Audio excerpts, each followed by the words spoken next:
Well, welcome to Multimedia Plus Online Television and welcome to another edition of our broadcast. Top stories in this edition.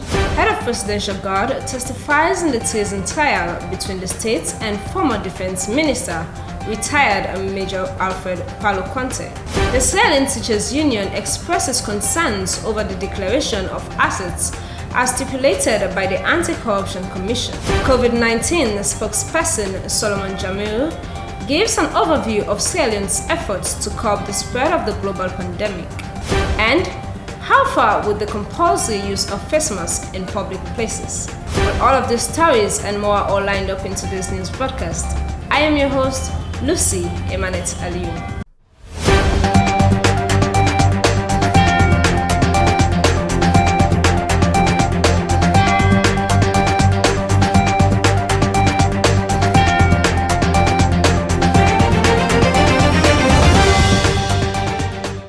And now for the news and details.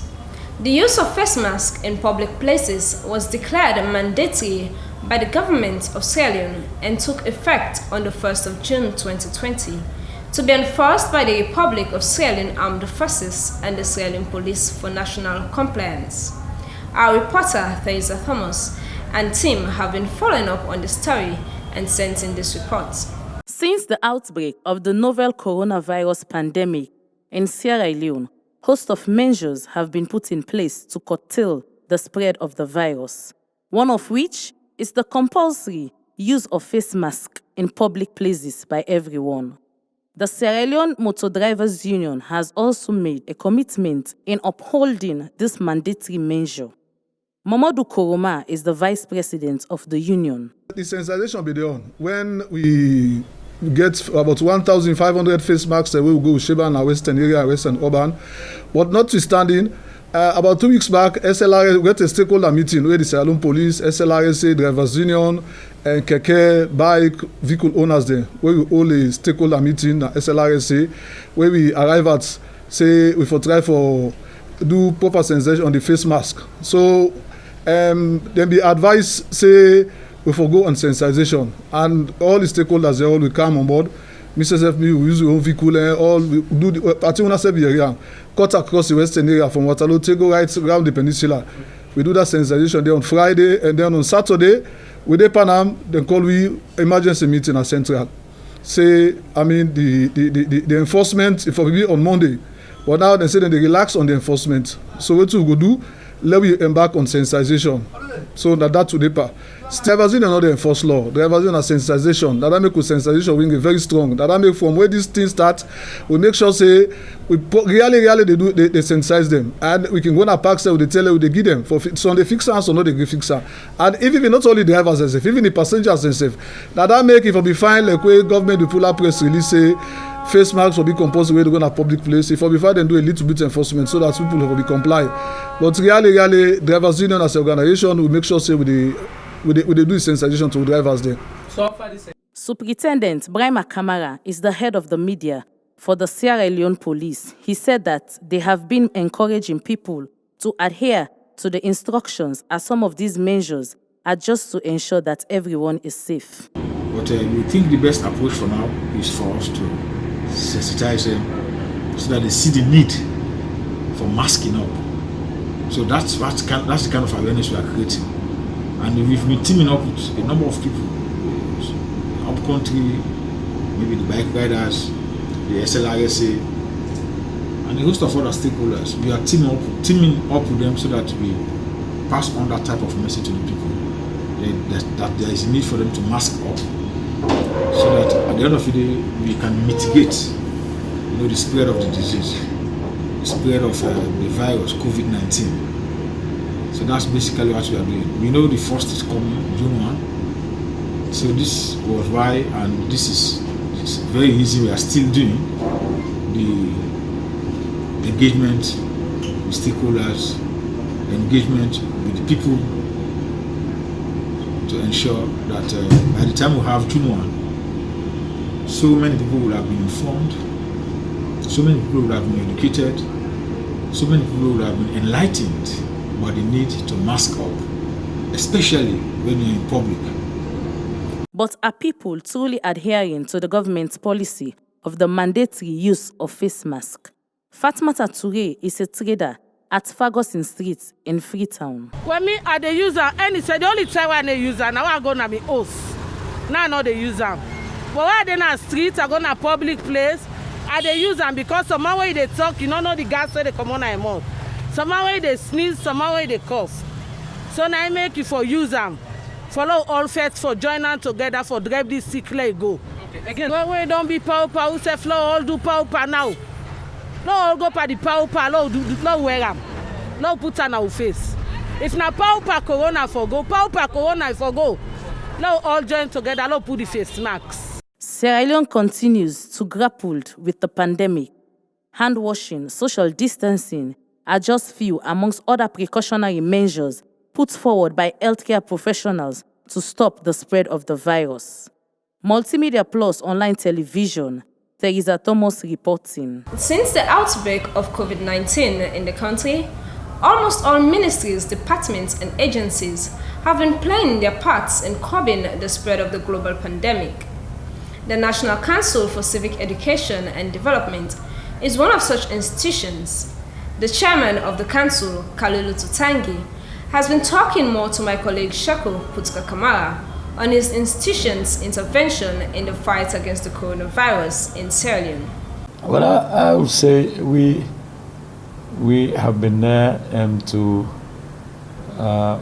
perform our mandate and to link up with other institutions, because we recognize from the outset that this is a very important call for institutions, individuals, and communities to stand together to fight the COVID-19.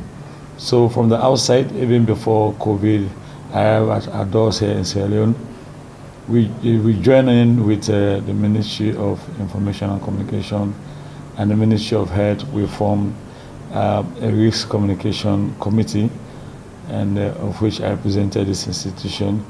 We came up with the initial can I call it this communication plan, and we took elements of that we implemented. We were among the first to identify the symptoms and the mode of spread of the virus, and we came out with short videos and jingles that we put both on social media and local media to advise the people as to the behavioral changes that were required in order to stem the spread of the virus in this country.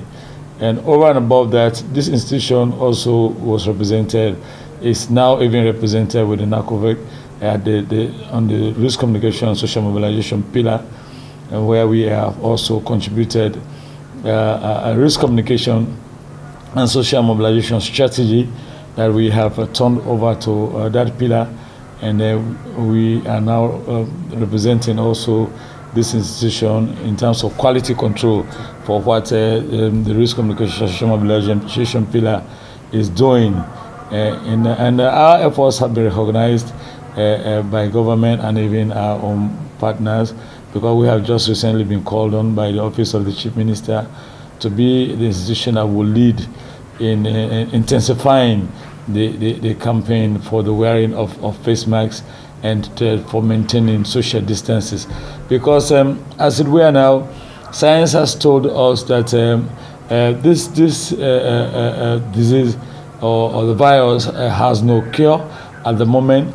There are no vaccines at the moment, and the only way we can stem the spread of the virus or to bring an end to the continued unfortunate deaths of our compatriots because of this virus is for us to ensure that we suppress the spread of the virus by wearing the masks, and not only to protect ourselves but to protect others by also keeping the social distance. The only way we can come in is to continue to talk about it clearly.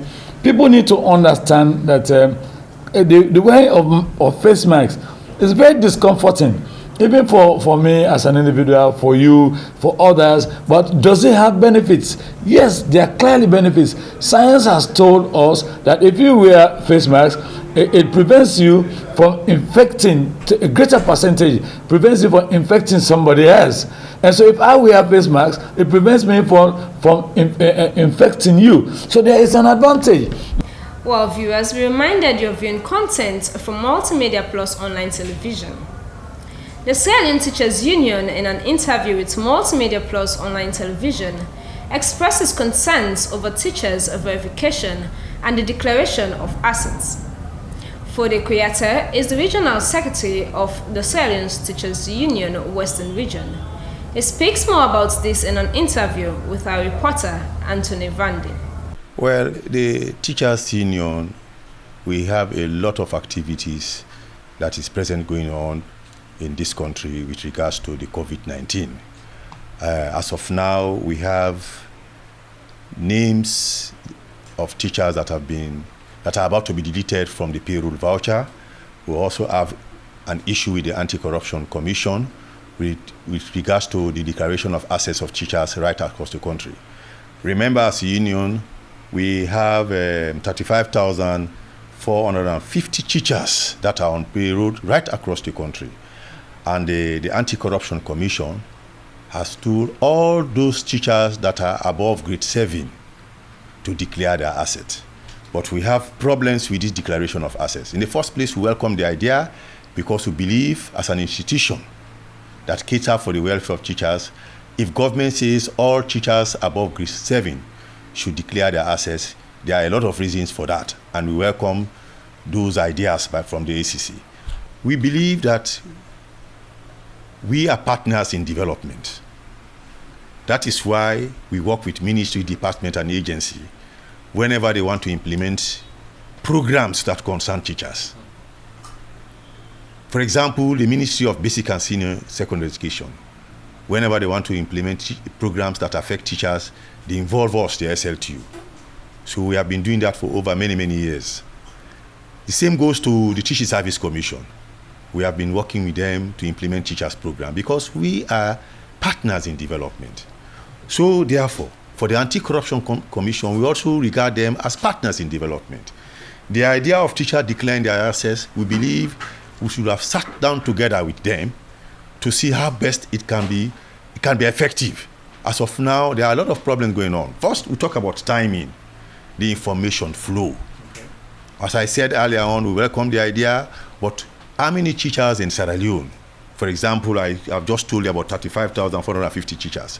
We have teachers at the remotest part of the country. Okay. Talk about Klubura, Alikalia, the extreme in the Sando Chivian in Kono District. There are teachers that have not got this information that they have to declare their teachers, their assets. Yeah. So therefore, we should have sat down with the Anti-Corruption Commission to work out the modalities so that every teacher in Sierra Leone will get the information. But that has not been done. We are not saying they have not done sensitization. We are not saying that. But we are saying for the teachers in the remotest part of the country, we will have help because we have structures right across the country. For example, we have 20 administrative districts.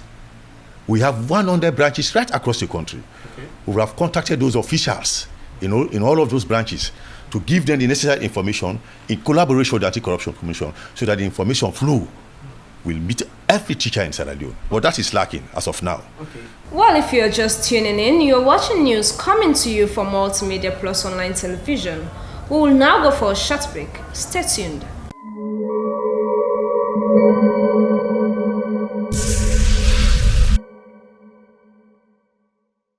The package you forget. Even the haters testify, called the man when I was amateur. Couldn't holler them, I said this vicious fever, the Taliban. The game don't see. The boy Caldanero, man, live and direct, man, within our studio, man. You know what I mean? Kiss the Throne EP coming. I just kindly want to freestyle. Now this very good studio. The setup is good. Emanize and Django. Shout out to Una. Proud of what Una they do. You know, we need more of this in the industry. Hey, this is Emerson, the last man standing. Of course, we're right here at Multimedia Plus. And we had a great session, and come check it out. It's a great studio, you know, great sounds, great producer, and support your own saloon content. Sugar Entertainment at Multimedia Plus. Peace. Photoshoot, voiceover, we there. Simple and soundtrack, we there. Documentary, podcast, we there.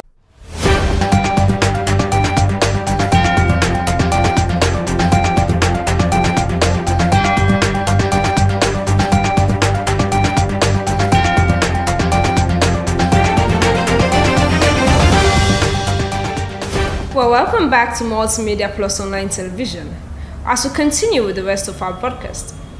Following the treason trial between the former defense minister, retired Major Alfred Paulo Conte, and the state, head of Presidential Guard testifies before High Court Judge Momoja Stevens. Our court correspondent, Fatmata Bintu Jallo, reports. Several witnesses has been presented before Honorable Momoja Stevens at the High Court of Sierra Leone, and they include the head of Presidential Guard at State House, forensic firearms ballistic expert, head of Firearms License Bureau of the Sierra Leone National Commission on Small Arms, etc. Lieutenant Sergeant Posua is the head of Presidential Guard at State House. He explained that if a visitor enters State House, his vehicle is searched to know if there is a weapon. And by way of information, there is a notice unauthorized arms are not allowed beyond this point, on the wall at both sides of the gate. Upon arrival, all visitors must go through the scanner and the metal detector. After the scanning, if there is any item of security interest, it will be removed and be questioned about it. Details will be recorded and the card will be given to the individual. He further explained that on the 19th March 2020 in the morning hours, he was in his office after he had given all instructions to his personnel. He got a call from Captain Angel and they went to the reception. Retired Major Alfred Paulo Conte was in the company of all the other guests.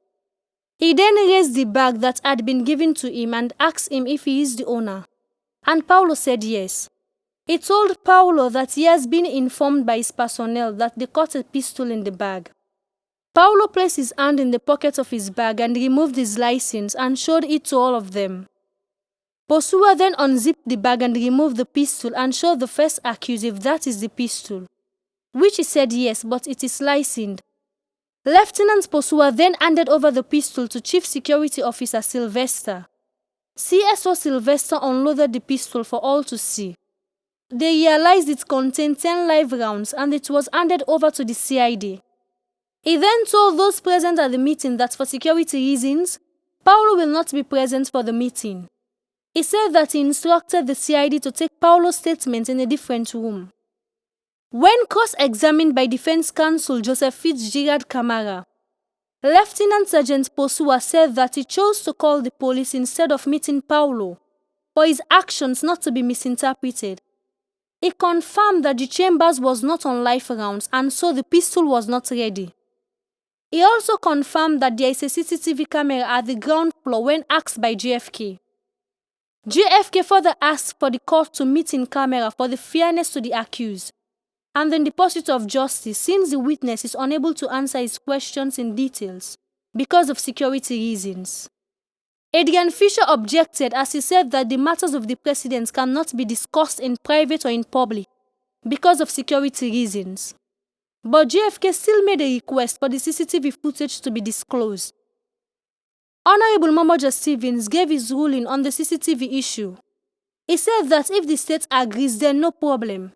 If not, he cannot compel the witness as he is representing the president, and producing the footage is a matter of discretion. Prosecution Witness 11, Joseph Abubakar Sanu, is a police detective inspector at the Scientific Support Department, CID.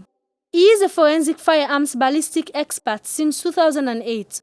He said on the 30th of March he was on duty. Detective Inspector Aminata Kamara submitted specimens on behalf of Detective Superintendent M.K. Aliu, Operations Office for Expert Examination, CID. Specimens include one Glock 17 pistol with serial number BFEF 234, one Black 21 pistol with registration number MUX 841/107.7. He mentioned that the Glock 17 pistol is from Austria. The Glock 21 was manufactured in Austria for John Downing in the USA. Downing deals with ammunition in the USA, especially the 4.5 inches automatic Colt pistol ACP. The Glock 17 pistol do not proof mark to show the country of origin. And by convention, there is an organization called IOS, International Organization by Standardization. They set the standard that all specifications should be located on the outer surface of the machine. Without the IOS, the source cannot tell how it moves from one point to another. He further said that the Glock 17 has a factory stamp. He explained that clock 21 produces a bigger sound than the clock 17. The 17 is more lighter than the 21 and that the clock 17 can be used conveniently with one hand compared to clock 21. He said that firing clock 17 gun can be done in seconds because it does not have an external safety. Clock 17 and 21 fires at 50-meter range. The defense team cross-examined the witness that he has been paraded as an expert without his credentials being tendered before the court, for his lordship to identify him as such. Joseph Fitzgerald Camara said that it is a practice of law for the credentials of the witness to be placed before the court for the court to prove that. And because of that, his testimony should not be admissible. Adrian Fisher, however, objected and said that there is no specific legislation that says a judge can determine a witness's credentials. Honorable Momoja Stevens gave his ruling on the said legal issue. He said that there is no legal legislation that says a legal judge can determine the credentials of an expert. But he, however, asked the defense team to cross-examine the credentials of the expert in the absence of the jury. For Multimedia Plus Online Television, Fatmata Binta Jallo reporting. Well, we are now going for some health sensitization, even as we continue to take preventive measures to keep ourselves safe during the novel coronavirus. There is a global outbreak of a new coronavirus disease that is rapidly spreading to a number of countries around the world. Common signs and symptoms include cough, fever, shortness of breath, and difficulty in breathing. In severe cases, complications include pneumonia, and kidney failure may occur and possibly leads to death if left untreated. Everyone is at risk of getting this disease. The virus is spread through droplets produced during coughing or sneezing by a sick person. You can get the disease if you are in close contact with a person who has the disease or infected animals and animal products.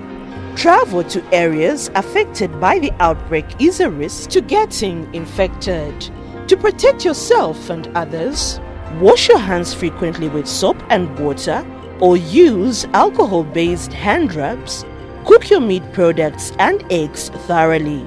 If you are infected, prevent spreading the disease by covering your mouth and nose when coughing or sneezing with flexed elbow or tissue, and wash your hands immediately after. If you suspect that you or a member of your family or anybody has the coronavirus, you should immediately seek medical care at the nearest health facility. This message is brought to you by the Ministry of Health and the ZNPHI with support from partners.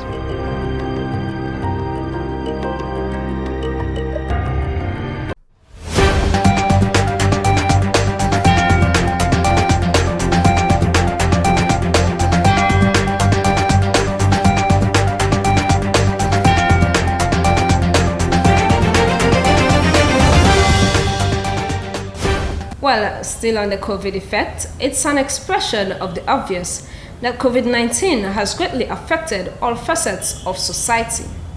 It was therefore not surprising that the World Health Organization declared the disease as a global pandemic. In Sierra Leone's case, where are we as a country in the COVID-19 fight? That was a question my colleague Sheko Puska Kamara first posed to the spokesperson of the National COVID-19 Emergency Response Secretariat, lawyer Solomon Jamil. Well, we continue to take the essential critical steps to beat the disease. We know the nature of this pandemic. It is such that it has ravaged world systems, it has affected economies, it continues to affect individual and household incomes. Our domestic revenue mobilization, revenue generation has dropped significantly. It continues to affect our school-going children. A little over 2 million children benefiting from free quality education. Today they are sitting at home. Churches and mosques are closed down, places of worship, we cannot access them. So I think it has affected the length and breadth of our society, every facet of our society. But we continue to take the mitigation approaches that are necessary. For example, social distancing, the use of face masks. We continue to take suppression methods as well. The inter-district lockdown and curfew, contact tracing and quarantine measures. And you know the nature of this outbreak. It's what is called a propagated outbreak, quite distinct and separate from the point source, because for propagated outbreak like this, you have a very long period of exposure, you're bound to see fluctuations on the epidemiological curve, and there seems to be three areas that experts are yet to unravel about COVID-19. One is what they call the clinical spectrum. Up to now, we don't have a vaccine for this. The second is the viral transmissibility. You don't know how many persons an infected person is capable of infecting. Experts are suggesting it may be, if one person is infected, he might end up infecting 2.5%, or which could be 400 or more. The third thing that we are yet to know about is the disease severity. So there are things about this virus that we are yet to know about. So for Sierra Leone's fight against COVID-19, we rely on surveillance data, and we rely on what the scientific community generally is speaking to this issue about. So we continue to have cases. So for example, in terms of statistics, our cumulative confirmed positive cases stand at 914. We have analyzed 56 samples in the last 24 hours, which has given us 5 positive cases, 3 for Kenema district, 1 for Cambia district, and 1 for Bon. Our recoveries are very encouraging. We used to have about 2 weeks ago, 3 weeks, 1 month ago, we used to have 27% recovery, 30% recovery. Today we are at 53.7% recovery based on the cumulative confirmed positive cases. Guinea stands at 59.2, Liberia stands at 53.4, Cote d'Ivoire stands at 49.1. If you are to look at recoveries as against the cumulative confirmed positive cases, we are collapsing the government managed quarantine centers in the western area, and so we are having encouraging signs, but it's very early to drop your guards. It's very early to say perhaps we are witnessing the beginning of the end of COVID-19. So there is need for us to deepen and widen public outreach around COVID-19, and to continue encouraging our people that if we could only adopt the life-saving messages and do our hand washing, use of face masks, and do social distancing, and if we could have early health-seeking behavior. If you fall ill or you find out that you have symptoms that are match case definition for COVID, you call 117 or go to the nearest health clinic once you feel sick. If we do all of those things together, I'm sure we should be able to beat this. Well, that's all we have time for in today's news broadcast here on Multimedia Plus Online Television. But before we close, here's a recap of the headlines. Head of Presidential Guard testifies in the treason trial between the state and former Defense Minister, retired Major Alfred Palo Conte. The Sierra Leone Teachers Union expresses concerns over the declaration of assets as stipulated by the Anti-Corruption Commission. COVID-19 spokesperson Solomon Jamiru gives an overview of Sierra Leone's efforts to curb the spread of the global pandemic.